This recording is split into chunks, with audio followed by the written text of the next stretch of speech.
আর আজকে দেখো বন্ধুরা, আর দোপাটি তো বুঝতেই পারছো তোমরা।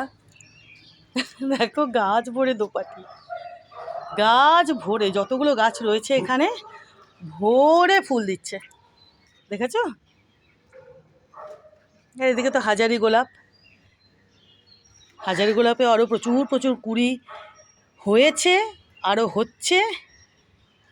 ইনিও এখন প্রচুর ফুল দেবেন। আর এই যে দেখো বন্ধুরা, এই যে দেখো, দেখেছো এই জবাখানা আজকে প্রস্ফুটিত হয়েছে। দাঁড়াও এদিক থেকে দেখায়। এই যে দেখো, দেখেছো? দেখো কি অপূর্ব, কি অপূর্ব। হ্যাঁ বাবা, এই তো এই তো, কি হয়েছে, কি হয়েছে? দেখো চুই চুই চুই চুই করছে। ওরা ওই দিকে বাবা, ওই দিকে, ওরা রাস্তার ডগি বাবা। দেখো বন্ধুরা, দেখেছো? এই যে দেখো কত বড়, দেখো কি বিশাল, কি বিশাল এই জবাখানা, কি সুন্দরভাবে ইনি প্রস্ফুটিত হয়ে রয়েছেন। আর এই যে এই গোলাপখানাও, বুঝতেই পারছো